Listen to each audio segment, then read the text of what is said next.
Good afternoon, everyone. We would like to welcome you to the Labor for Palestine webinar, Worker-to-Worker Solidarity, the Role of Unions in Fighting Israeli Apartheid.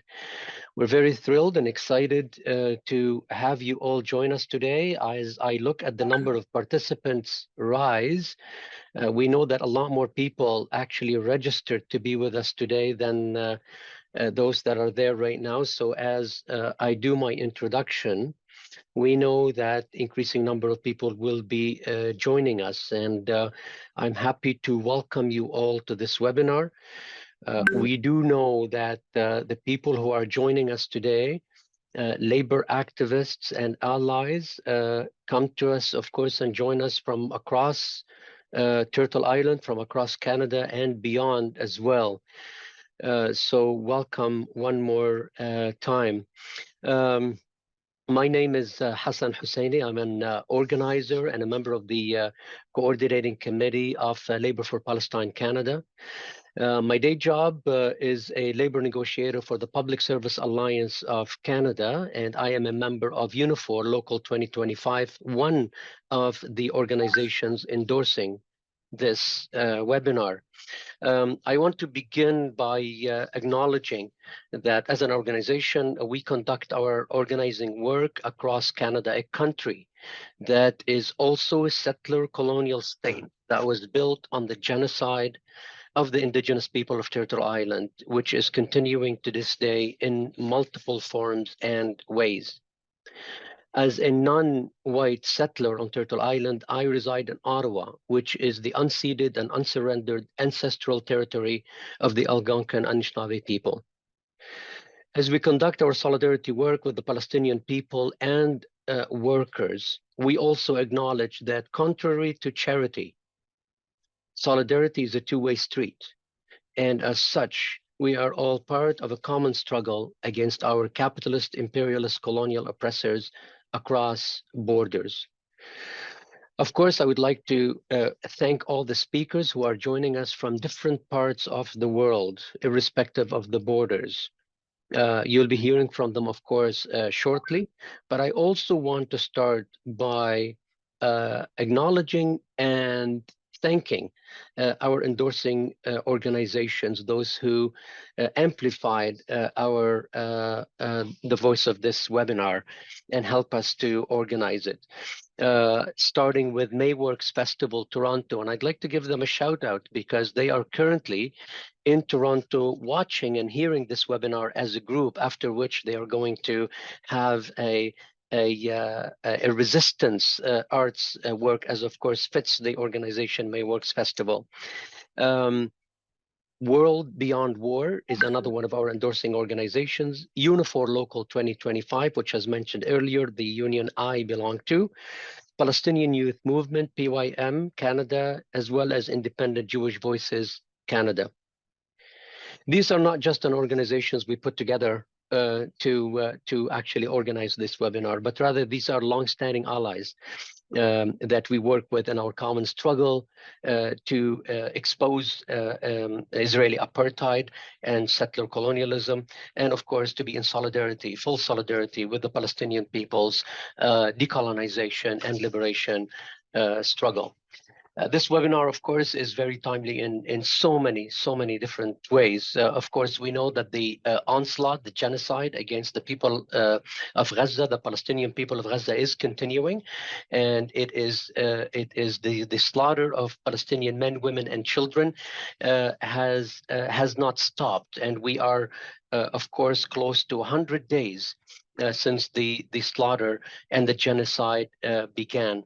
It is also critical and important that this webinar is coming 2 days after the hearing at the International Court of Justice of South Africa's application charging apartheid Israel with the crime of genocide against the Palestinian people. No matter what the outcome of the provisional measures that South Africa is asking for, and no matter what the outcome of the actual case, which is going to be heard going forward, the importance of the case cannot be minimized or underestimated. And in our opinion, that really the battle lines between the peoples of the world and the white supremacist imperialist countries that are supportive of the genocide and enablers of the genocide cannot be any clearer.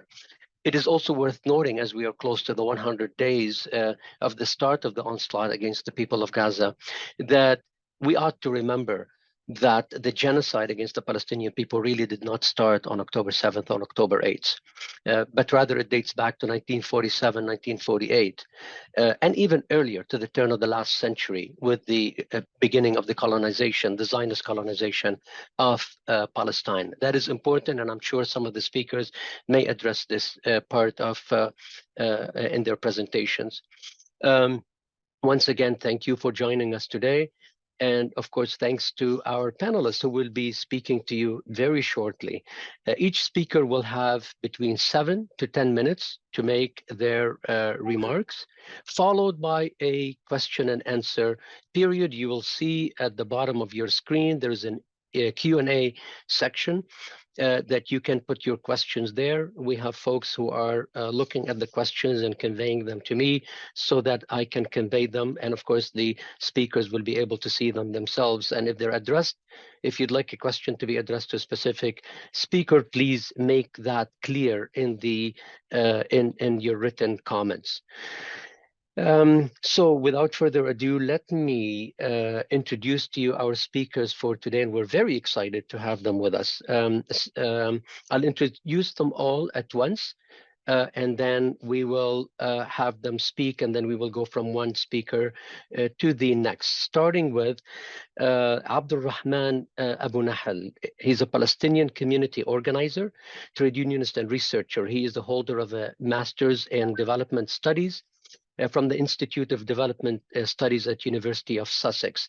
He's a Palestinian refugee in Gaza from Barbara village, which was colonized in 1948. Our second speaker would be Raya Sana, who is a Palestinian political organizer and a member of Workers in Palestine Collective. She is a PhD candidate at the University of Exeter, researching the financialization of land and housing markets in Palestine, 1948. Raya is the author of several reports on Palestinian labor, including Workers' Rights in Crisis, Palestinian Workers in Israel, and the Settlements for the International Trade Union Confederation. Our third speaker is Charmaine Chua. She's a Singaporean organizer and academic who teaches on the unceded territory of the Chumash people at the University of California, Santa Barbara rather. She is a scholar of logistics, maritime labor, and global supply chains, and organizes with Amazonians United, Academics for Justice in Palestine, and Cops Off Campus. She was a Block the Boat LA organizer in 2014. And our last speaker is Simon Black. Simon is a lead organizer with Labor Against the Arms Trade.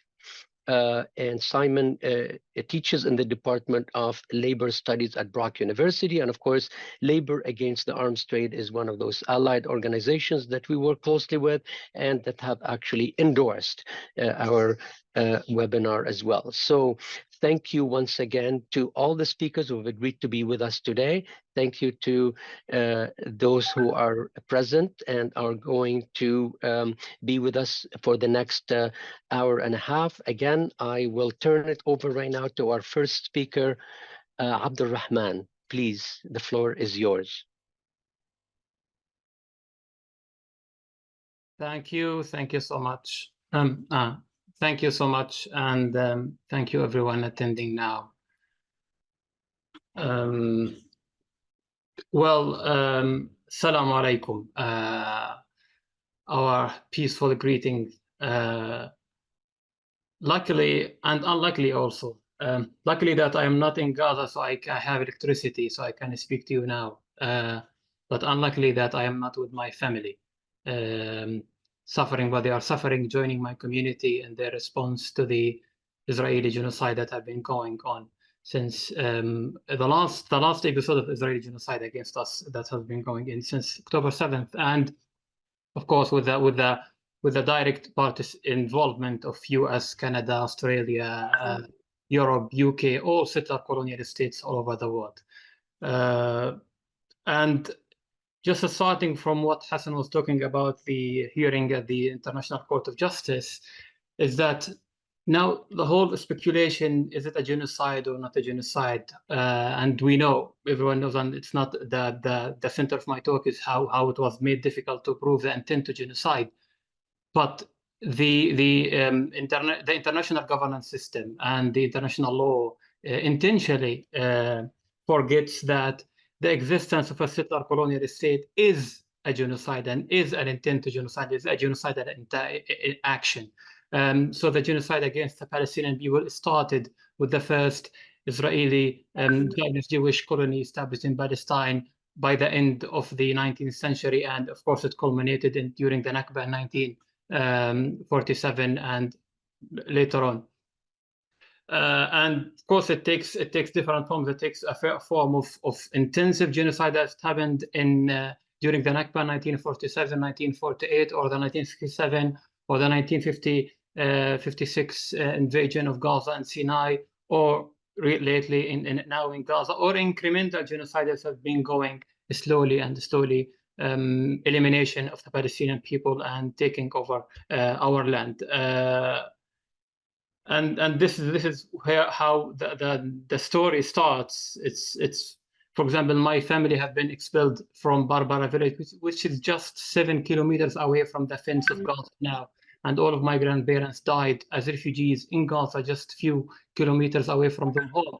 And now my parents, my brothers and sisters, my extended family, my whole people in Gaza are made displaced for 10th times in just a span of 2 months. Now we are on the eve of 100 days for the genocide, and Israel has killed or injured more than 4% of all Gaza population. At least 31,000 Palestinians are killed or missed under the rubble, and anyone who's over 14 days under the rubble, it's almost known that they are dead. And Israel injured more than 60,000 Palestinians in Gaza right now, and thousands of Palestinians are detained by Israel in camps similar to Guantanamo or worse, and some of them are killed in these detention camps and dungeons, Israeli dungeons. And the forced displacement is very, very dangerous, and we haven't seen something like that. More than 85% of Gaza population are displaced within Gaza, and Israel is going on in its genocidal forced displacement plan to expel Palestinians outside Gaza or killing everyone, and it's happening right now. And more than Israel destroyed, the figures last week, so it's more than by now, but the figures last week, Israel destroyed more than 70% of all Gaza civilian neighborhoods and infrastructure, including homes, hospitals, churches, and mosques, and destroyed more than 200 historical sites out of the registered 360 historical sites, including churches, mosques, etc., and the museums. So it's a systematic destruction of the Palestinian history in Gaza, but also destruction of the future and any potential for development and survival after the genocide, if it stops now. But unfortunately, we don't see any sign. And one of the major things connected to Gaza, because I've survived all Israeli massacres and genocides against us, what's happening now is much worse at all. But after in each of the genocidal episodes against us, Israel uses new weapons, and each night they use new weapons. So now each night there is heavier weapons, new weapons experimented against us, and Gaza have been the lab for Israeli and American military companies, and we know how sales go up high after each genocidal campaign against us, similar to what happened in 2006, the winter of 2008 and 9, the autumn of 2012, the summer of 2014, the summer of 2021, and now the winter and the autumn and winter of 2023 and 2024. And lately in the Israeli invasion of Gaza, we have seen a very heart-wrenching crime that have been horrendous crime committed by Israeli soldier. It's like taking out the bodies of Palestinians killed by them from the mass graves, and now all of Gaza is a mass grave. I mean, people are burying people in the streets, in the gardens of hospitals, in mosques, in homes, everywhere. So Israel have been taking these bodies out when they invade, and they bulldozed one of the cemeteries where my family, my grandparents and my aunts are buried there, and they open the new mid graves and take out the bodies. And there is two things connected to these crimes. One is the first test, because bodies will come and you have to bury them immediately, is that Israel have been stealing organs of Palestinians, which is Israel have been doing for a long time. But Ghassan Abu Sitta, who is a Palestinian surgeon, and he served in Gaza, and I'm sure a lot of people know him by now, he said, it can be part of the research and development of the Israeli weapons. They want to see the effect of their weapons on the Palestinian bodies, and that's how they are taking tens and tens of killed Palestinian bodies. So that's add to the urgency of stopping Israeli settler colonialism, crimes against Palestinians, imposing military embargo on Israel to stop its genocidal campaigns against Palestinians, not just in Gaza but also in West Bank, in Nakab, in Haifa, etc. But just this is about the right moment. But as Hassan said, it didn't start in October. It didn't start in 1967. It started by the end of the 19th century. And does the raised hands mean that I have 3 minutes to go, Hassan? Okay. Sorry. Yeah.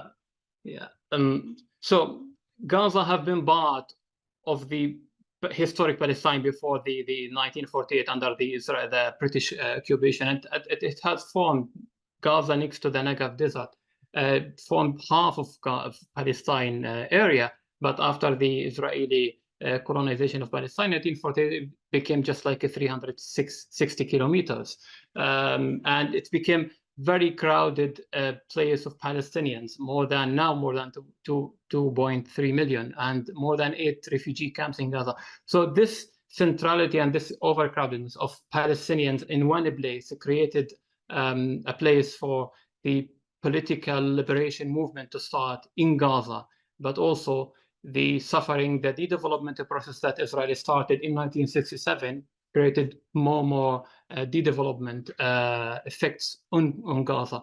So, and the siege didn't start only in 2006, as all humanitarian organizations love to say, but the siege on Gaza started after the occupation in around the 70s, when Palestinians started to resist the Israeli occupation peacefully. Sharon separated Gaza, and then this siege was manifested in the 90s, and it became a complete siege in 2006. And the starvation now all of people in Gaza are starved to death by Israel. But the starvation started in an incremental way, dangerous way, in 2006, when Israel was adopted a red line policies, counting the calories needed to keep Palestinians in Gaza on the brink of death. So starvation have started. And genocide, as one of the experts in international law have said, that the siege itself is an act of genocide. So the genocide is going on and on. So now to conclude my talk, I have talked a lot about the right moment, is that the genocidal campaign now against Palestinians, it's to continue what Israel wanted to do in 1948. Many Israeli, the father of Israeli Zionist project in Palestine have admitted that they did a mistake by not killing and expelling all Palestinians in 1948. So Gaza, as a center of Palestine liberation movement through these decades, is a place that should be wiped out, and this is what they are doing right now. And of course, the genocidal campaign will extend to West Bank, to Jerusalem, and to everywhere. So this is why, to conclude, ceasefire now is not enough. It's urgent, but it's not enough. Allowing humanitarian aid is urgent, but it's not enough.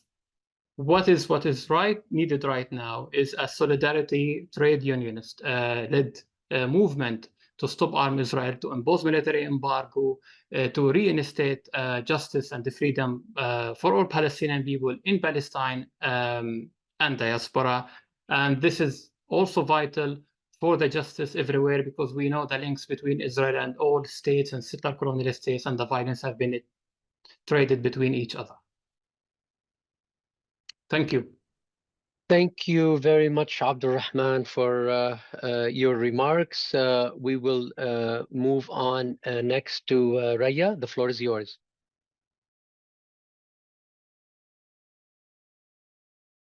Hi, everyone.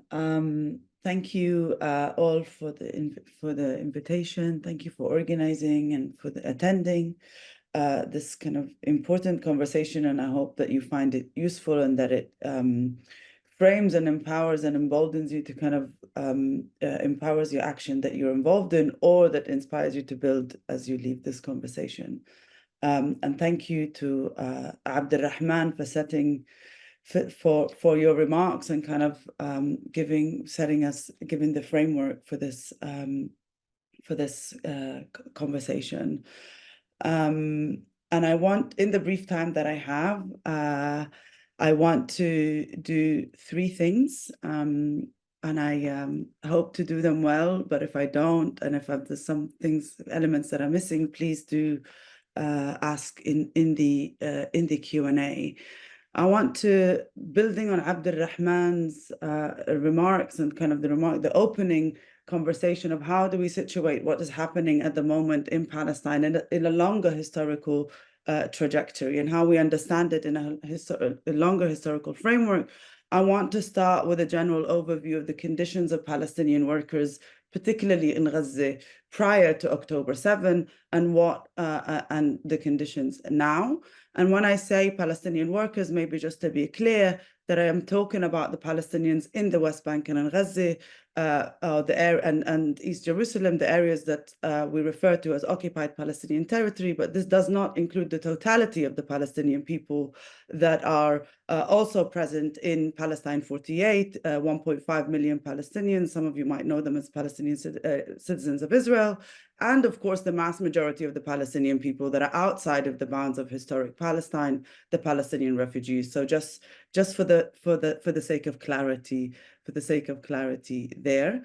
Then I want to address the urgent Palestinian trade union call to their brothers and sisters in the international labor movement to stop arming Israel, and the response and the response to it. And then I want to end, hopefully, if I get there, with some strategic reflections based on the work that we in workers in Palestine have been involved in, and and so on. And I hope that will be quite useful for those of us here.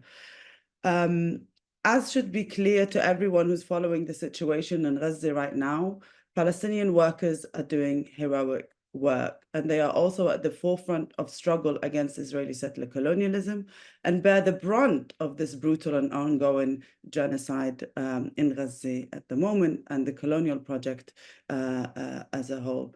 Across historic Palestine, decades of militarized settler colonial rule and systematic economic de-development in the interest of Israel's geopolitical and economic goals have established the foundations of the occupied Palestinian territories' crippled neoliberal economy, hollowed Palestine's industrial base, fragmented Palestinian communities, and produced captive and dependent Palestinian labor market that are closely tied to the needs of Israeli capital. These systems of control and dispossession are particularly acute in Gaza, where a 17-year land, sea, air, Israeli-Egyptian enforced blockade has decimated the Strip's economy. So the conditions for Palestinian workers have been horrific since the establishment of the Israeli settler colony in 1948. But to give you some kind of numbers,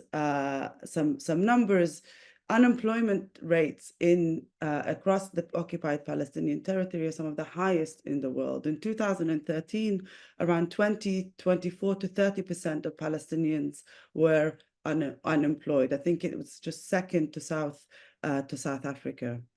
As bad as these aggregated figures, they are staggeringly higher in Gaza, with over 50% of the Palestinian population in Gaza out of work at the beginning of 2023, and over 80% of the population dependent on aid. And though for those who are in work, they are mainly employed in 3 sectors. And again, I'm happy to kind of address this in more detail in the Q&A, but broadly speaking, Palestinians are employed as cheap labor and cheap workers in the Israeli economy, including workers from Gaza. 22,000 workers from Gaza were employed in Israel. Many of them were arrested, some of them were killed under torture. And many of them, we still don't know where they are. We have no idea what had happened to them. The second employer in, this is not by numerical order, right? But a second big employer for Palestinians, including those in Gaza, are in the public sector. Around 30% of workers were employed in the public sector in Gaza. These are predominantly employed and paid by the Palestinian Authority that is based in the West Bank, right? Their wages are extremely low, and workers in Gaza suffered punitive measures that have been imposed by the Palestinian Authority since 2017. And although the wages of public sector workers are low in general, for Gaza they were even lower because they had been cut by 50 to 60% by the Palestinian Authority. So many of those doctors that you see doing so much heroic work, and civil servant and so on, they have experienced harsh working conditions well beyond, well before this particular moment, and have been suffering from heavy workload, particularly when we're talking about the medical sector. The third area where people are working is the private sector. 64% of Gaza's workforce were employed in the private sector. Over 80% of those have been receiving less than minimum wage. Of course, the characteristics of the private sector in Gaza are similar to those around the world, right? Precarious employment, lack of low wages, no contractual agreement, and so on. And so these workers are now absolutely abandoned. They find themselves in a completely kind of a massively precarious situation. And so as bad as these kind of figures that I've just given, that should have kind of emboldened us to act well before now, they are now massively outdated. Oh, wow. They are now massively outdated and do not capture the impact of Israel's unfolding genocide on Gaza. I see that a hand has been raised, so I'm going to rush through it. So now let me talk about the Palestinian call for international solidarity. On the 16th of October, there was a call issued by the Palestinian trade union movement calling on their allies in the international labor movement to stop the flow of arms to Israel in order to restrain Israel's war machine and genocidal rampage. This call was issued out of calling for international solidarity, but also out of an understanding of the international nature of the Israeli arms trade. And in order for us to stop the murder and the bombs dropping on Gaza, we do need international solidarity to stop the flow of these arms. And of course, in this call, we were inspired by historical action as well. There has been a huge response since. There has been statements of support and direct action also led by rank and file trade unionists and activists in solidarity and heeding to the call. In Spain alone, 14 trade unions have adopted the call and have joined the campaign calling on the Spanish government to impose a military embargo on Israel. Dock workers in Barcelona, dock workers affiliated with the European Dock Workers Council also have taken action to stop the supply of arms. In Belgium, several transport unions have called on their members not to transport weapons by air. Dock workers in Italy have similarly taken action against Zim, and I believe Charmaine will talk more about that. In the UK, labour organisers have organised mass mass blockades of factories supplying arms to Israel. These actions have inspired different sections of the UK labour force to also organise, including in the healthcare sector, against links between military companies and companies involved in the healthcare sector. In the educational sector in the US, the UK, Australia, and other places, educators and students have joined together to cut their institutional ties to military companies. In one of the most kind of significant moves and shifts in this kind of movement has been the United Auto Workers Unions in the US, who have not only called for a ceasefire, but have also passed a motion committing to investigating how the union can move from a just transition from war-making industries to peacemaking industries. And while all of this, and we have to recognize that all of this is powerful and inspiring, it is absolutely not enough. The bombs are still dropping on Gaza. There is much more that we need to do. What these actions show, these rank and file-led action, right, show, they shed the light on the necessity and the potential of delivering meaningful solidarity and material solidarity through labor organizing with Palestine. And I want to say that in a lot of spaces that has kind of emerged a sense of an either or a dichotomy between kind of direct action or labor-centered trade union centered action. And I think actually in this moment, what we need to be doing is thinking about how we join forces, how these actions like reinforce each other through building within the labor movement, within our unions, but also outside of them as well. And both of these are urgent for now. They are urgent for this moment, and they are urgent for how we build and transform society for the better.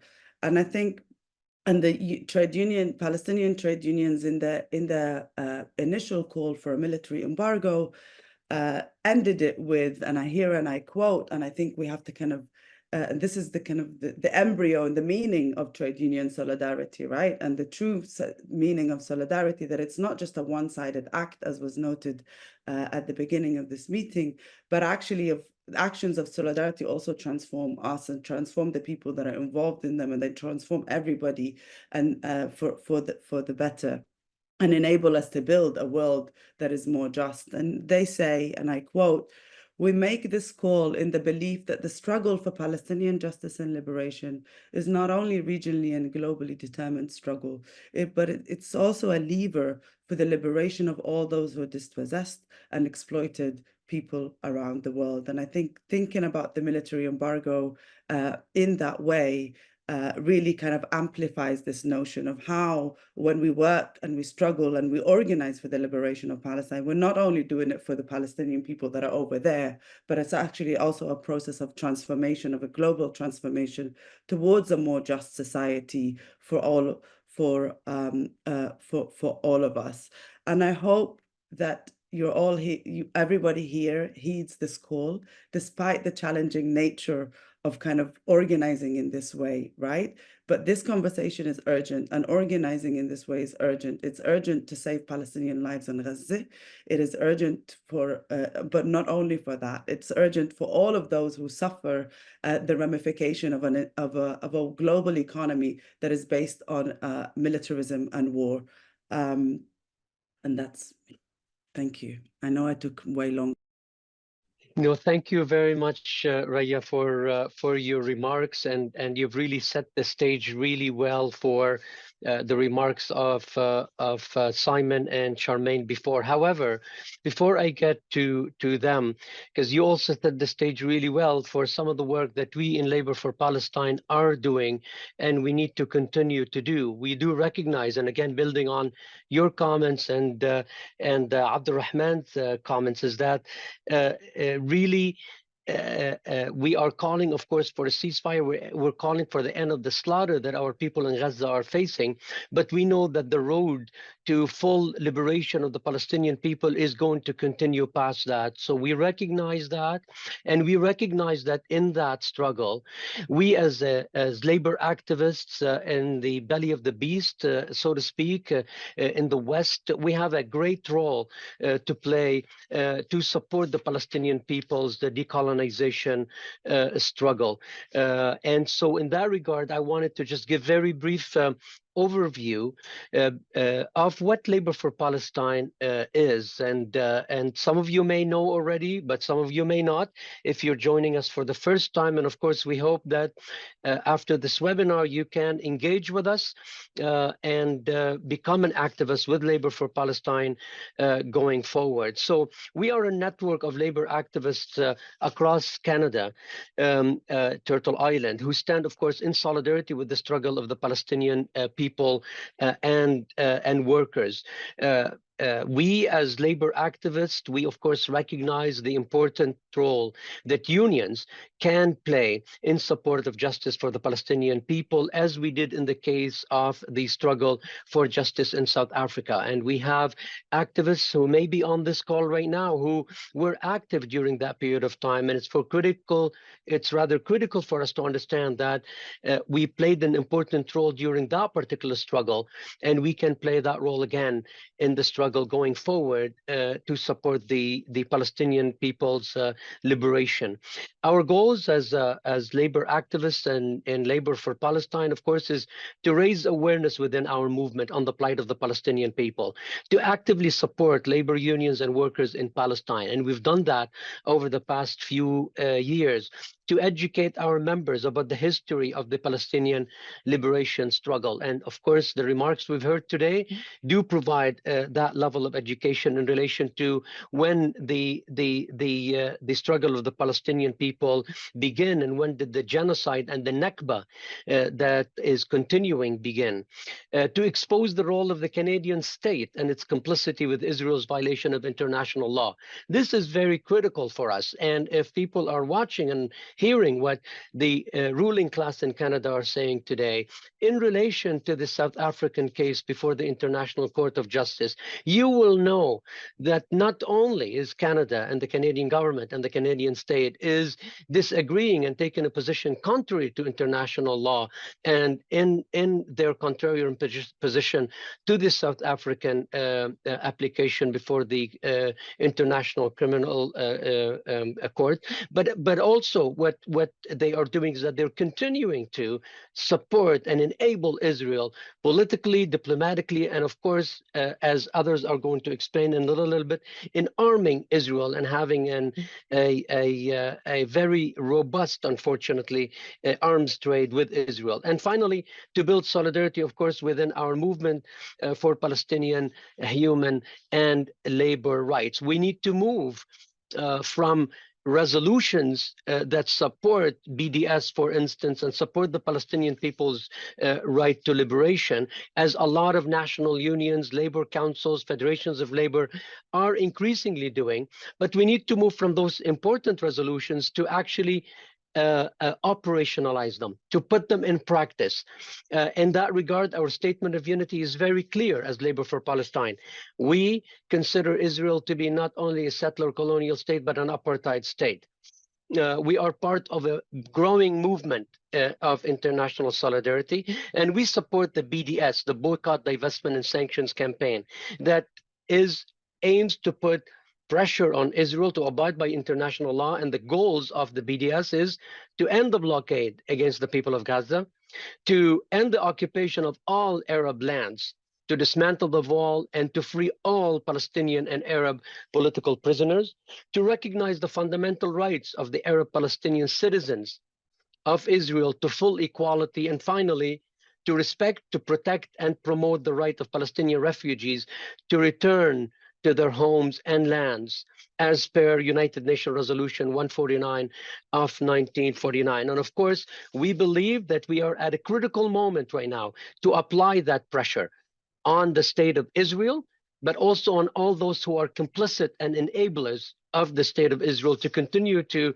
occupy Palestinian land, to continue to engage in a genocide against the Palestinian people. And Canada, sadly and unfortunately, has a very long history of complicity with the Israeli occupation and the genocide. We will continue to hear from Charmaine, and after that from Simon, specifically giving us context on the campaigns that we can engage in to halt the arms trade from Canada, of course, to Israel. And we can tell you that the Labor for Palestine right now is engaging in, and there is going to be a important article coming out tomorrow, speaking to the research that Labor for Palestine has been doing in relation to the investment, which we need to work to divest from, of our pension funds in companies, particularly those that are on the BNC list of boycott, and more importantly, weapons manufacturing companies that we need to target on an ongoing basis to end the active complicity of these companies and our Canadian government. So I will invite you to look on our social media as Labor for Palestine, to go to our website. I hope the links are being provided there. Look at the resources, get in touch with us, get active with us. We have chapters now that are in place or will be in place shortly in 9 cities across Canada. Let me go to Charmaine. I know that she has lots of important information to provide to us. And then after that, we'll go right away to Simon's presentation. Thank you. Thank you, Hassan. Thank you so much, Rhea and Abdulrahman, for your presentations. Again, my name is Charmaine. It's nice to see so many people here. I work with workers in Palestine. I've been working with Rhea for the last couple of months, and also work sort of in a very informal way to coordinate Block the Boat actions in North America right now. So what I'll speak to today, and I'm apologizing if I speak fast, but I'm trying to cover as much as I can. I'll speak today to Block the Boat actions and what we can do in the North American context to help foreground this campaign. I think Block the Boat is particularly important because it began as a community Palestinian activist-led campaign that's required some crucial labor solidarity that's been very hard to obtain because it's required the solidarity of dock worker unions, which in everywhere except Local 10 in Oakland has been some of the most conservative unions, in part because of a long history of dock worker unions becoming a kind of labor aristocracy because of their privileged role in the flow of commerce and because of the ways in which they are at such a crucial choke point for the flows of capital. But precisely because dock workers are at such a crucial choke point, the work of organizing munitions and transport unions is more crucial now than ever in the name of Palestinian solidarity. And I think as unionists yourself, whether you're in a university or public sector or other union that has a more progressive history, can play a really key role in doing so. So I'll try to kind of lay out what I think we can do together. So just to start with a short history of Block the Boat, during Israel's massacre in Gaza in 2008 and 2009, the BDS movement called on dock workers to load and offload Israeli ships. And in response in 2009, the South African Transport and Allied Workers Union, SATAWU, in Durban, was the first in the world to refuse to offload an Israeli ship. In North America, Block the Boat began in 2014 when the Arab Resource and Organizing Center based in Oakland took up the call from Palestinian workers in Gaza and elsewhere in Palestine and led a massively successful BDS effort with a combination and coalition of both community supporters and workers that then sort of officially launched the Block the Boat campaign. And so since then, these initiatives have aimed at stopping the Israeli Zim shipping company, which is Israel's oldest and largest cargo shipping company, which has functioned and played a key role in Israel's merchant marine. and which has also played a key role in the segregation of Israeli and Palestinian workers from docking and unloading its goods. They've done so successfully at the Port of Oakland. I was involved in the LA action in 2014 that delayed that 2 ships for I think something like 48 hours. And so since, in 2009, 2014, 21, and now in 2023, dockers unions across South Africa, Italy, Belgium, Spain, and Greece have all successfully blocked or committed to blocking shipments of munitions and armaments destined for Israel. And now Palestinian trade unions are calling on us again. So I want to say a couple of things, because there's been a huge interest in Block the Boat campaigns since October 7th that we've been in conversation with. And I think part of the interest in Block the Boat has been in part because, one, the Palestinian trade unions are calling for a direct interruption of arms trade. But two, I think there's also been a feeling of frustration with what feels like the toothlessness of marches and symbolic statements. And so understandably, the rhetoric has kind of been, we don't want symbolic action, we want to interrupt the point of production. In reality, port shutdowns are actually not as immediate stoppages to the war machine as we would imagine. The ways that commerce flows and the division between commercial shipping and war shipping are incredibly sort of bifurcated in a way that not even ILW workers work warships, the Navy does. And so it's much harder to imagine port shutdowns as kind of immediate halts to the arms trade in the ways that we would like. And so in my experience, many community organizers have actually dropped the effort to organize Block the Boat campaigns once they realize how difficult it is. And what I want to try to do today is kind of lay out the steps that it would take to make these actions successful, learning in part from the example of New York unionists who have been, since October 7th, doing outreach at the ports almost daily to try to reach out to ILA workers. And it's a hard task because ILA is an incredibly conservative organization. And to kind of like think together about how the kind of work that Rhea was pointing out, that's slow, that often has to both act in response to the urgency of the moment, but has to take the long term into consideration, what it might look like to think long term about, understanding both the challenges of this, understanding that there isn't this kind of neat division between the symbolic and material ways that labor acts in solidarity with Palestine, but how we use that to sort of build a base from there. So what it takes for a Block the Boat action to work. The first is that I want to clarify that military vessels are almost impossible to track. So many of you may have heard that in Oakland, there was a successful kind of blockade of the port for Cape Orlando. And in truth, the ways that military material have been sent from the US, and I actually don't know the Canadian case, but have been sent from the US to Israel, have been on C-34 planes, which fly across the ocean in sort of 24-hour cycles on and on. And of course, all of that traffic is incredibly secret. And so there's not really a way for us to know how to stop most of the military material that is moving to Israel. The stuff that carries on boats are likely more to be vehicles, and most recently, we speculate, we can't know for sure, batteries that go towards the Iron Dome interceptors. So what we do know is that we don't have much access to naval vessels, but the question, I think, of shifting towards ZIM has really been about sort of understanding, right, that ZIM is Israel's shipping company that plays this long-standing role in apartheid and in genocide. And so that's where we've shifted our attention. The call is not to immediately stop military vessels because, to be honest, it's actually really hard to do so. But the call is to think about the commercial function that Israel's ZIM shipping company has had. So the first thing I would say is that working with these dock worker unions has been really challenging, and I want to suggest 5 steps for doing so, and thank Katie Fox-Hades and Rafi Ziada for their work, who've really contributed and done a lot of work to interview Block the Boat campaigns to learn from this. So I draw a lot from their work in what I'm about to say. So the first is that Block the Boat campaigns have started by assessing the local terrain. In some countries like the US and the UK, trade unions are often subject to legal restrictions on solidarity action at the workplace, as you probably well know, which requires sometimes really creative solutions.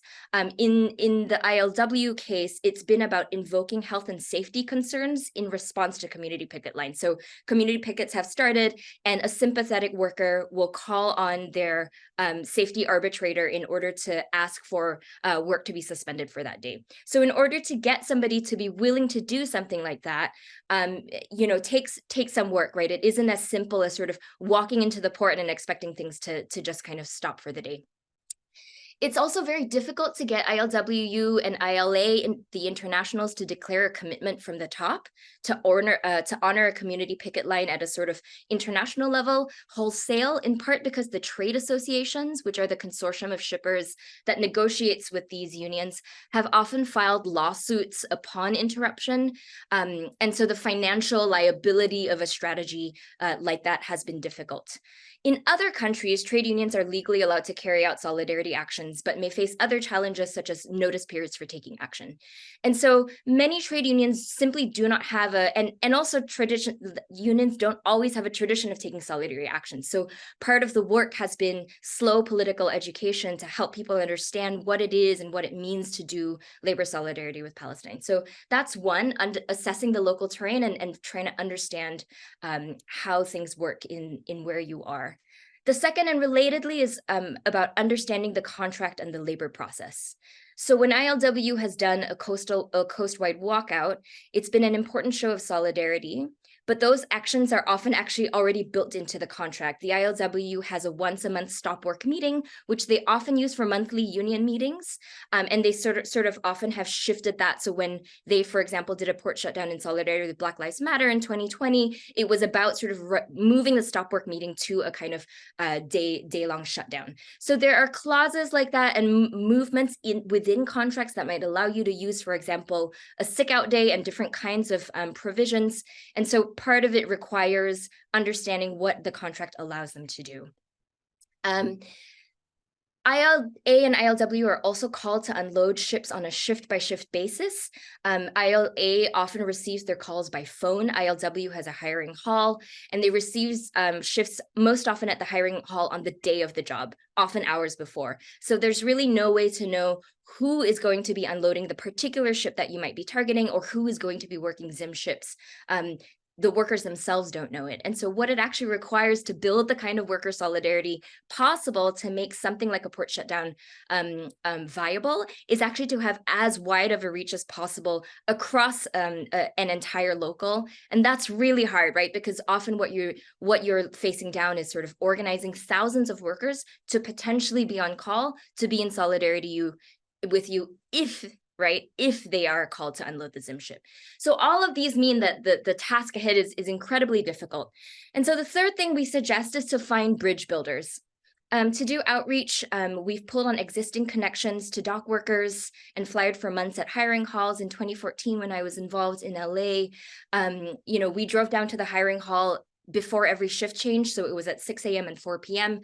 and flyered and tried to talk to many people. And to be honest, it was really difficult because most dock workers were in fact either very Zionist or had taken on a kind of nationalist discourse that, honoring this picket line would actually stop the flows of shipping, and that this was actually damaging the sort of national economy. And that was by far the most common response. There were very few people who said, yes, I stand in solidarity with Palestine, I will be with you. So I think really taking a step back to figure out what is the slow work of getting there has been a big and ongoing question for us. And one of the challenges has often been that, Palestinian solidarity has had sometimes long-standing commitments, but a lot of people on the streets are reacting in ways that have not, let's say, continued the long-term work in between episodes of massacre and in between spikes of violence. And so part of the question that I think I asked myself after 2014, right, was why didn't I continue building with dock workers? Why wasn't I going down to the hiring halls after a ceasefire had been called? What would it look like now in 2023 when we need their solidarity more than ever if we had continued doing that work and found some way to build those ongoing connections between labor and between the BDS movement? So The fourth thing I want to say is that, in a related way, is that all of this requires really slow and intentional outreach. We've tried to identify where and how to speak directly to as many workers as possible, as regularly as possible. So I want to draw from the example that the New York coalition has set for us. New York's Labor for Palestine, many of them, actually almost all of them, unionists have been sort of committed to doing outreach. And because ILA doesn't have a hiring hall, they've done so at strip clubs. They've gone to the port itself. They found where restaurants are, where workers sit. And so part of it is sort of being creative about trying to figure out where this is, and what that means is having to dedicate time to it. I know that I'm running out of time, but I want to quickly say a couple of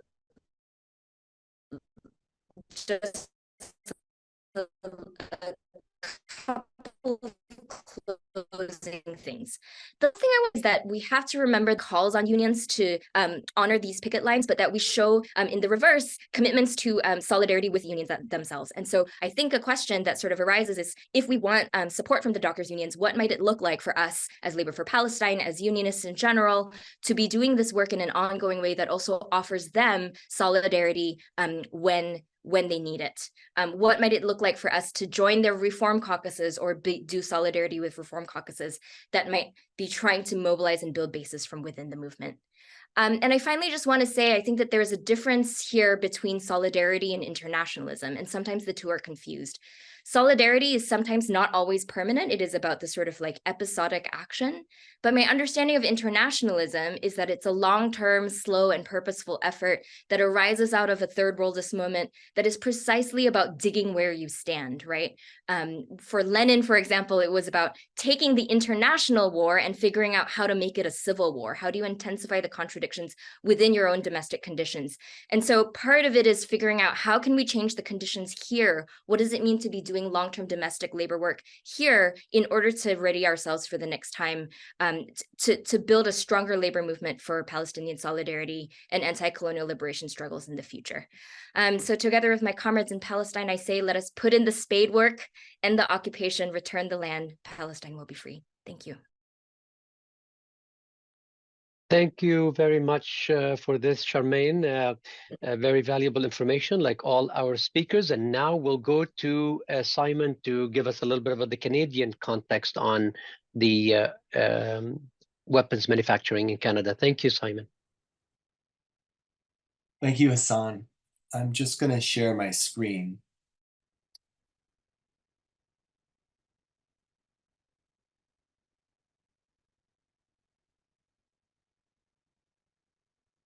Sorry, just give me a second.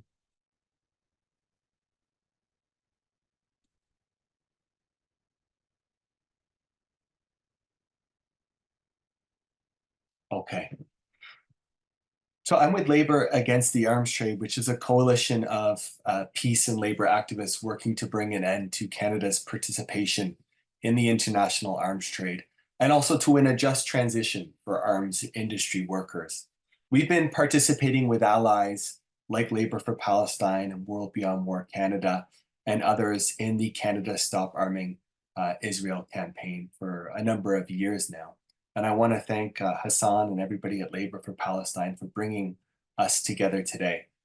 My purpose is to provide an overview of Canada's arms business, its arms trade with Israel, and to look at why we as trade unionists in Canada must be calling for a two-way arms embargo on the state of Israel.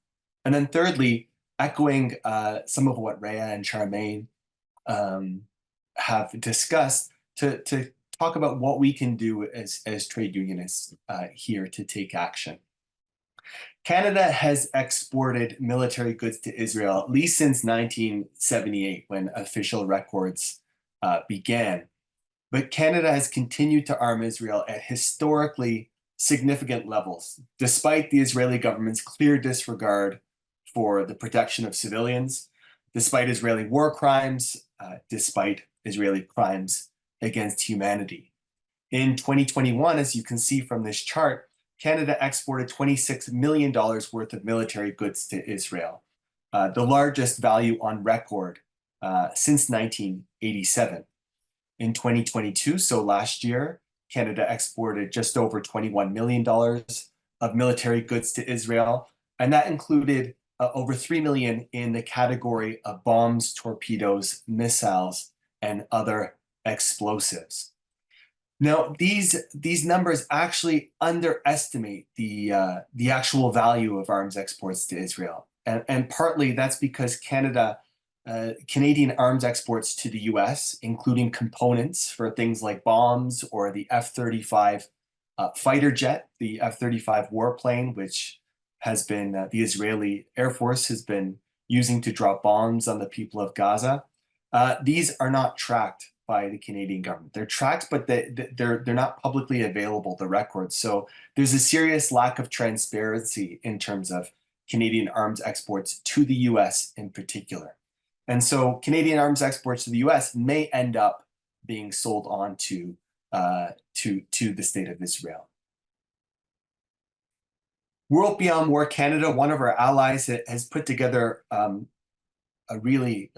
through research, put together a great map of the kind of the landscape, the geography of the arms industry in Canada and its links to Israel. So what we have here is the map of weapons manufacturers who we've known or are known to be arming Israel across Canada. And as you can see, it's from the West Coast all the way to the East Coast, including a cluster of defense contractors, weapons manufacturers in Montreal, in and around Montreal, and in and around Toronto as well. Now, Canada became a party to the Arms Trade Treaty in 2019. This treaty, for those of you who aren't familiar with it, it's a multilateral treaty that's supposed to regulate international weapons sales in order to reduce suffering caused by illegal and irresponsible arms transfers. And the treaty was really designed to stop deadly weapons getting into the hands of governments who will use them to commit human rights violations, including genocide, war crimes, and crimes against humanity, which includes the crime of apartheid. The ATT prohibits the transfer of arms if the exporter has knowledge. So if the exporter, in this case, the Canadian government, has knowledge that those transfers would be used in these violations. So as we know now, Canada is in direct violation of this international treaty, of the Arms Trade Treaty, as it exports arms to Israel, knowing that Israel is committing the crime of apartheid and likely the crime of genocide as well. The demand for a two-way arms embargo. So there's been a call by, as has been discussed by Rhea, a call from the Palestinian labor movement for workers around the world, for unions around the world, to stop the flow of arms from their countries to Israel. We have always stressed in Labor Against the Arms Trade and with Labor for Palestine that the necessity of not only stopping the flow of Canadian arms exports to Israel, but also stopping the import of Israeli military goods and technologies to Canada. And this is important, that the call for a two-way arms embargo is important for a number of reasons. Obviously, it's urgent. It's very urgent that we do all that we can as labor activists, as trade unions, to immediately stop the flow of arms to Israel. But it's also important to stop the import of Israeli military goods to Canada.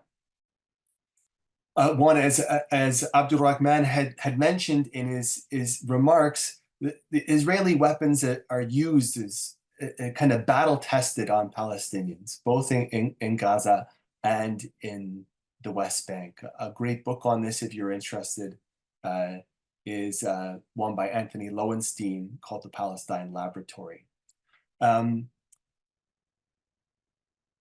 Second, the Israeli military exports are essential to, and the Israeli defense sector in general is very important to the Israeli economy. I want to give you an example of this. In 2000, 2020, 2021, 2022, Israel was by far the world's largest export of military drones. So the defense sector in Israel is essential to the functioning of the Israeli economy, to its prosperity. And if we're talking about BDS, if we're talking about boycott, divestment, and sanctions, then it's also about boycotting Israeli defense firms and encouraging our governments, demanding that our governments do exactly that. And lastly, in addition to the imperative of stopping the flow of arms to Israel, the importance of that two-way arms embargo is also a matter of global solidarity. So Israel has a history of exporting arms to regimes that routinely violate human rights, including workers' rights, whether it be the Somoza dictatorship in Nicaragua, whether it be El Salvador during the counterinsurgency wars between 1980 and 1992, in which trade unionists were murdered or imprisoned, whether it be Israel's weapons exports to apartheid South Africa in the 1970s, or whether it be more recently to the regime in Myanmar, which has cracked down on labor unions and carried out a genocide against the Rohingya. The former Philippines president, Rodrigo Duterte, actually said he would ask his military to purchase weapons exclusively from Israel, because unlike the case of the United States or Europe or Canada, Israel did not impose restrictions in terms of the use of those military goods. So that's important to keep in mind. Now, when it comes to taking action, as we've heard from our other speakers, there's many things that you can do, as whether you're a union staffer or a rank and file trade unionist, a union member, or whether you're on your union executive. There has been a number of petitions that have been circulated, both parliamentary petitions and petitions such as the one initiated by World Beyond War Canada, which you can find on their website, which is demanding the Canadian government end arms exports to Israel. So find those petitions online, either parliamentary petitions or petitions that are being circulated by Labor for Palestine, World Beyond War, Labor Against the Arms Trade. Of course, resolutions, as Hassan said, resolutions are important. It's important that we continue to build awareness of the circumstances of Palestinians. We build awareness of Israeli apartheid. We build awareness of the occupation. We build awareness of the genocide that Israel is carrying out, and ensuring that our unions are on paper in solidarity with the Palestinian people. But it can't be left there. Paper solidarity can't be all that we ask of our unions and union executives. Unions have been organizing, some unions and rank and file trade unionists, whether with the union executives' permission or not, have been engaging in visits to members of parliament, constituency office visits. And I think it's really important to recognize both the urgency of now, but also talk about the slow building that we need to build capacity in our labor movements, as Charmaine mentioned, in terms of educationals and political education, worker-to-worker conversations. Workers want to know, what is the Palestinian labor movement asking us as Canadian union members? Why should workers be standing in solidarity with the Palestinian people? What is BDS, and why should workers and unions support it? Why should Canada be not exporting arms to Israel, and so on? Most rank and file trade unionists they're not members of Labor for Palestine or Labor Against the Arms Trade. They might not even be attending their own locals meetings. So we need to raise these conversations, because the average trade unionist out there, the average union member, is consuming the same media, the CBC or the Star or Fox News or CNN, that of course has a very strong bias in favor of the state of Israel. So we need to have these conversations, and we need to build capacity and build confidence, build the confidence of our union stewards, our shop stewards, of our reps, of our exec members, to be able to speak to these matters confidently with their members and with their fellow workers, and not be flummoxed, not be taken aback by the kind of talking points, the right-wing talking points that workers might echo back to them or respond. So that kind of worker to worker and political education work, it's hard graft, it's hard work, but it's great that Labor for Palestine is leading the way in terms of this very important work in building capacity and confidence in our unions around Palestinian solidarity. But of course, the urgency is now, and the call has been for to stop the flow from the Palestinian labor movement has been to stop the flow, immediately stop the flow of arms to Israel. And as Charmaine pointed out, that can be done. It's difficult work. It's work that we need to do. It's work that we need to build within our union movement. But it's work that you also don't have to wait for your union executives permission to participate in this kind of direct action when it comes to blocking Israeli or to blocking Canadian arms companies which are exporting to Israel. This image you see here in the background is an image from a direct action outside of Pratt & Whitney in Mississauga, Ontario, just outside of Toronto, that was done a few weeks ago, in which members of Labor Against the Arms Trade, Labor for Palestine, World Beyond War, and allied organizations got together early morning to set up picket lines, 4 picket lines across the entrances of Pratt & Whitney, which is manufacturing engines for the F-35, F-16 fighter jets, which are dropping bombs on Gaza. And we stopped the morning shift from getting to work. And we also had good conversations with workers at Pratt & Whitney who are non-union, talking about what they can do as workers, as arms industry workers, to take meaningful action in solidarity with the Palestinian people.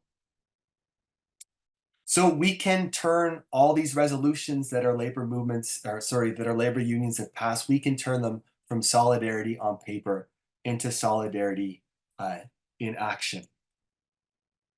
And last, as Charmaine mentioned, we need to continue to build in our unions that represent workers in the arms, transport, and logistics sectors, for sure. There are constraints, very, very serious constraints, again, as Charmaine mentioned, in North America in particular, constraints on workers' collective action. The labor laws don't allow for a great deal of kind of collective action beyond kind of very narrow parameters set out by the law when a collective agreement is expired and workers have a legal right to go on strike after they've gone through all the steps. But, you know, we can take action in other ways, as Charmaine mentioned. It's been inspiring to see the ILWU members invoking a kind of health and safety when they've been met with community pickets down at the ports. That happened in the West Coast in Canada as well, at Prince Rupert a few years ago in a block the boat action. But we can't expect workers and the unions to be taking direct action and face these stiff punishments alone if they don't know the Canadian labor movement has their back. And that's why it's important to build, even if we're in a union that's not in the arms, transport, or logistics sectors, it's important to build within your union because it's their solidarity, the solidarity of your local, is going to be needed to back up these workers if and when they do take action to stop the flow of arms to Israel. You can find more information about our campaign and the campaign that we're engaged in with Labor for Palestine and World Beyond War Canada by using the hashtag on social media, Canada Stop Arming Israel. We have a lot of things going for us in terms of ending Canadian arms exports to Israel. When you sit down with workers and you explain these issues, you'll find that most workers are sympathetic. We have unions who have passed strong resolutions on paper, and we're building to ensure these unions enact their resolutions to turn solidarity on paper into solidarity on action.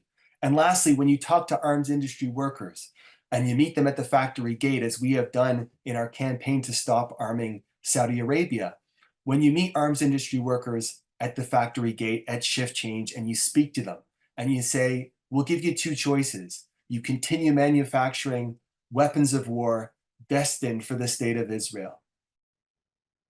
Maintain complicity in the occupation, complicity in Israeli apartheid, complicity in genocide.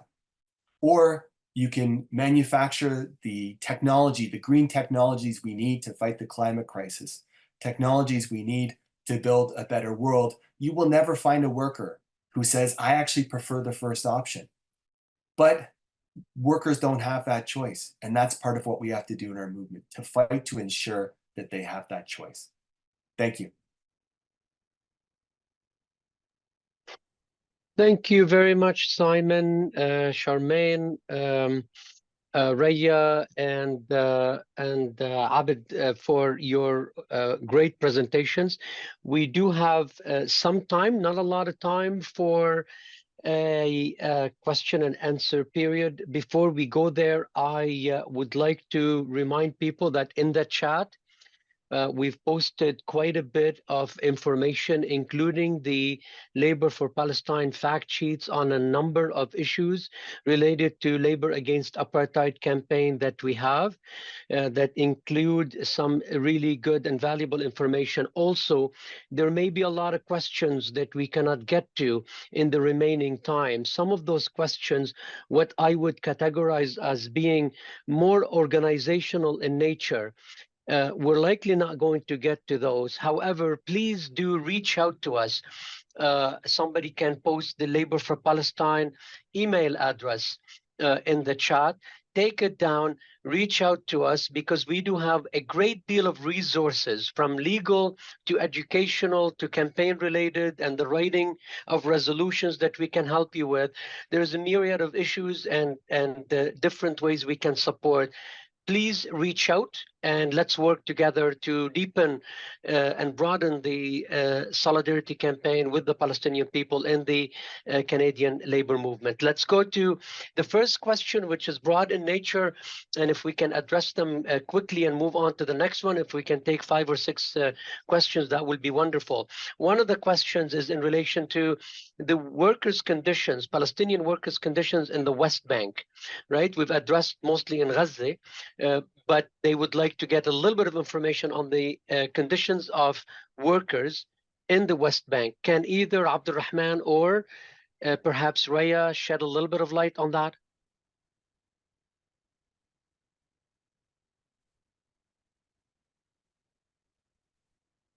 Hi, can you hear me? Yes. Yeah, hi. The conditions of workers in the West Bank are not dissimilar in the kind of the large scope of it than the conditions in Gaza. They are there's less unemployment on a scale, but that's partly to do with the larger number of workers from the West Bank employed in the Israeli economy, either in Israel or the settlement. This is now actually might be shifting quite a lot, because since the 7th of October, Israel has prevented the access of these workers to their workplaces. And there's a huge conversations about the replacement of these Palestinian workers in the Israeli economy by other sections of the labor force, the imported labor force from India or China and so on. But by and large, the mass majority are employed in the private sector. They suffer from kind of harsh working conditions and so on. There's a huge conversation around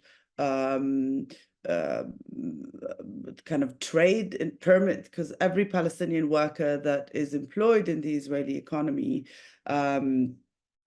needs a permit to do so. Of course, to be legally employed in the Israeli economy. A lot of workers do so without these permits, but all of these systems are quite in flux at the moment. So I'm kind of hesitant to say too much in relation to the now. But there's quite extensive work that has been done that lay these things out. Actually, there is a report that was issued by the Rosa Luxemburg Foundation that Rafif Ziadeh, Adam Haniyeh, and myself co-wrote. Abdulrahman here was a field researcher in Gaza at the time, and others, that really lays out the working conditions of the economy and working conditions of Palestinian labor. I will put it in the chat because we don't have a lot of time, and people can look at that, and I'll put quite a lot of resources in there for you to kind of to look at. One of the most insightful things is the Palestinian Labor Survey that is produced quite regularly by the Palestinian Central Bureau. It can also kind of give you a sense of kind of wages, employment conditions, where are people employed, etc. So just aware of time. Thank you. Yes, having those links would be helpful for people to follow up on them. Perhaps maybe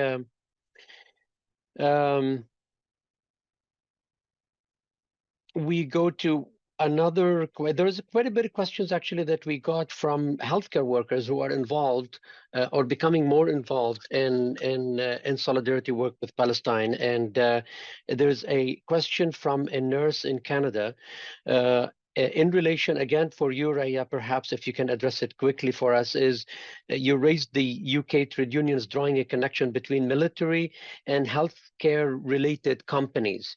And the question is that I'm a nurse in Canada, considering how I can draw connections to educate, politicize, and involve nurses. And again, we do have a group that's organizing in Canada to raise the issues related to healthcare workers in solidarity with Palestine, considering the level of atrocity and attacks on the Palestinian healthcare system in Gaza in particular.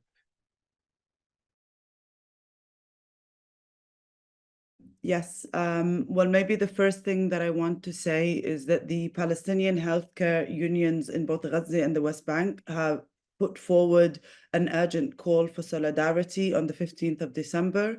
In that call, they specify certain ways in which they kind of certain solidarity actions that they are calling for. Again, I will put it in the chat, but you can find it on the website of workersinpalestine.org. And they're calling for kind of different forms of direct solidarity with workers in the sector, from commitment to kind of the center around the question of commitment to building Gaza's medical sector, mobilizing amongst healthcare workers, working towards tangible support, etc. Again, I will put it, but maybe just to explain that the campaign by some sections of some healthcare workers in the UK who are organizing the military industrial complex by its nature is a beast, right? And it's not, it is integrated to all spaces and all sectors of all areas of the economy. And so sadly, all of us, wherever we are, regardless of whether we're directly involved in the military industry itself, you don't have to be involved in producing arms or transporting arms in order to be complicit or for your workplace to be kind of entrenched or has relations with the arms industry, right? And so for some of us, our pensions are invested in arms companies. For others, you would have these because a lot of these arms companies, they don't only just produce arms, they're kind of like multifaceted that do other elements, right? They would be producing equipment that are health, some of the Israeli arms companies, for example, during COVID, started diversifying their products to not only produce missiles, but to also produce equipment that is used in the healthcare system. But particularly, so this is just to say that I think often we think about campaigning against the arms trade of just like it's only for those who are directly involved in the industry, but it is multifaceted, and there's a number of ways in which we can be involved in and build support around it. In the UK, the campaigners and healthcare workers, what did they found? They found that one of the companies, it's called Palantir. It's a company that delivers services to the Israeli security apparatus quite boldly and boasts about those services and how they embolden Israel's capacities. But at the same time, this company was issued a contract by the UK government to develop a database for the British Healthcare Service. And this has been something that workers have been fighting against because it's part and parcel of the privatization of the public services in the UK. And so making that link around kind of the decimation of public healthcare services with the military industry and with the oppression of Palestinians has been a powerful campaign that people have just started thinking about and launching. And so this is the campaign that people have kind of launched here. But again, these things are based around researching and investigating those relations and thinking about the multidimensional ways in which the arms industry integrates itself into our lives in the different ways. And so the work that Simon and others have been doing is like fundamental to kind of uncovering those relationships and developing those forms of campaigns where we can kind of hit the arms industry in a multitude of ways. Thank you. We are at our end time, but if you're okay to stay a little bit longer, we'll take maybe one question and just closing remarks, if that's okay with the speakers. We still have 250 people on or more. And I would like to have a question taken up. It's addressed to all of you. That was raised by one of our listeners. If I may a little bit go back to the comrade who's a nurse who asked the previous question, please get in touch with us directly at Labor for Palestine, because we do have now contacts with a number of healthcare workers across Canada that we would like to connect you with, so we can do some campaigning along the lines that that you were talking about and Raya just spoke about. With this question, it's a question that's addressed to all of you. If maybe we can start with Simon. It's about many Canadian union leaders who are actually afraid to speak out on the question of Palestine, and many leaders seem to fall into the progressive except on Palestine category. There seems to be a great divide, with younger activists understanding the struggle, others not so much. So the question is, any thoughts or comments on how we can get Canadian unions, especially within the leadership, more engaged? Right, and it is challenge within our context as Labor for Palestine. So, from your own experiences, what would you say in answer to this question? Simon, can I go to you? Yeah, there's no shortcutting this work. I think that union leaders are responsive to their members. When their members have organized, have mobilized, have demanded that the union take a position, whether it's just a kind of pressure campaign or on the floor of a union convention, union leaders can be pushed, even ones who are not only a matter of being afraid to speak to these issues, but whose politics might position them to the right on these issues. That union leaders can be pushed, but it requires us to work within our unions to start, if our unions don't have a resolution on the books, to start small, to start in our own workplaces, talking to fellow workers, strike up an informal Palestine Solidarity Caucus, reach out to Labor for Palestine about how you can do this, have a coffee chat with people you know who are sympathetic, who share your politics, and then work from there. As a group, then as an informal solidarity group, attend your local membership meeting, attend a GMM or an AGM, and ask your executive to invite a speaker from Labor for Palestine or like groups to speak to these issues. This is again, as a number of speakers have pointed out, there's an urgency of now that we have to address, but there's also the need to build our power and capacity to ensure that as workers and as unions, we can do what we can to stand in solidarity with the Palestinian people and bring about a free Palestine. Thank you, Simon. Your comments are really appreciated, specifically in relation to the patience and the longevity of the struggle that we engage in, and we cannot cut any corners. Unfortunately, it's tedious work, but we need to do it. Abdulrahman, can we hear from you perhaps on some ideas on how to engage activists and leaders within the labor movement?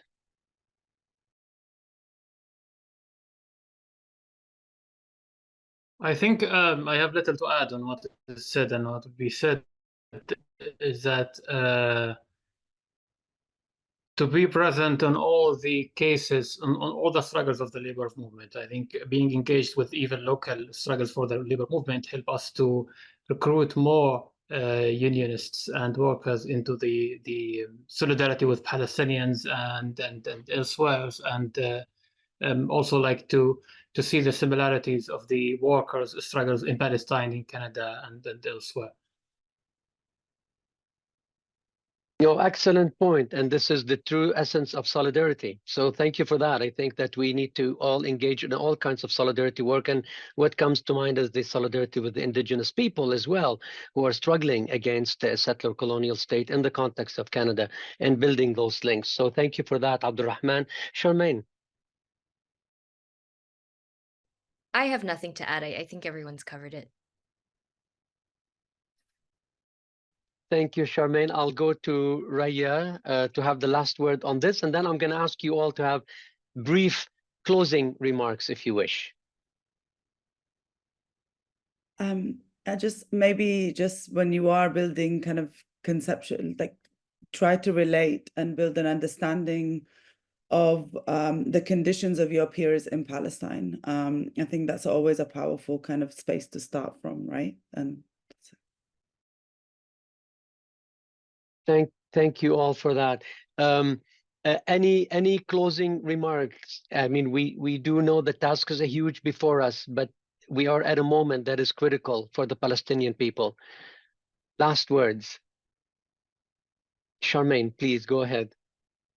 Yeah, I just want to say something quick about how, I think that we are at this point in which resolutions and symbolic statements have reached their saturation point, but it is not that those are not important.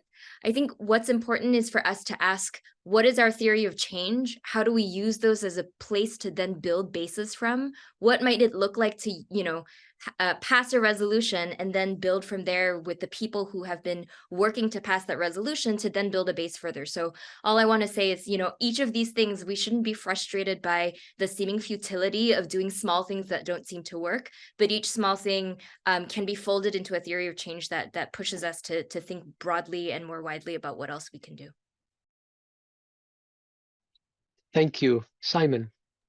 Yeah, I just want to echo what Charmaine said. These resolutions are important in the sense that they've provided space. They've provided space within unions for workers to be doing more organizing, to be doing more mobilizing. So yeah, they're one thing. They're an important step. They're an important step for sure. Raya or Abdulrahman, last words.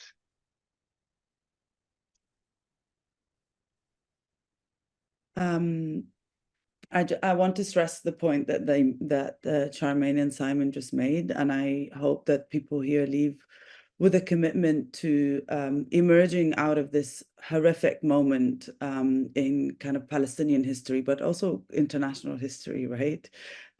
With a strong kind of to make a commitment that we do the work that in its multifaceted way, be it motion, actions, building that rank and file power and building solidarity and the power from below, that we emerge stronger out of this moment. Thank you. Go ahead, Abdulrahman. I mean, my mind and my heart got overwhelmed when you asked for closing remarks, because I'm just thinking how many families have Israel murdered in just the minutes of how we are talking, or just the minutes I'm talking now, and what is happening to my loved ones in Gaza have been like, as communication is disconnected in the 24 hours and disconnected in other parts for the last 2 weeks, and I don't know what's happening to my girlfriend, to my family, etc. So closing remark is like, we don't have the luxury of long theoretical discussions. We don't have the luxury of stepping back from action. As Charmaine, Simon, and Ryan Hassan showed, there is a long history of strategies that we can embark now to start action. It's urgent, and even after 1 hour is too late for what is happening in Gaza. So it's urgent to go on the streets, on the docks, to stop everything that's helped sustain and perpetuate the Israeli genocide against Palestinian people. Thank you, Abdulrahman. Thank you so much for these words. And yes, we go back to the recognition that as difficult as it may be for us here to work within labor organizations that may be taking a long time to move. The real struggle and the people who are standing up to the atrocities and resisting every day in so many different forms are the Palestinian people today in Gaza, but of course right across Palestine and right across the Shatat or the diaspora as well. And so we need to amplify their voices. Folks, this may be the end of this webinar. This may be the end of this discussion that we're having here, but it's certainly not the end of our work. In fact, this is one stop on the work that we need to do. I am personally, and Labor for Palestine as an organization, we are very energized by what we heard from you, the examples you brought forward. We are very energized, of course, and hopeful by the resistance that we see from the Palestinian people against the genocide, against the occupation, against the apartheid regime, and against settler colonialism. And that's what drives our work on daily basis. I wanted to thank you on behalf of the endorsing organizations, on behalf of Labor for Palestine, on behalf of myself, for all the information you've given us and the push that you've given us to continue to do this very important work. And I want to thank all those who participated in the webinar. Please get in touch. Please use our resources. Please don't spare us as you work to pass resolutions and as you work to put those resolutions into action. Let's build that huge solidarity movement that can take on the beast that is Israeli apartheid and all those complicit with it. And we know that at the end of the day, we will win. Thank you very much. Free Palestine, everyone.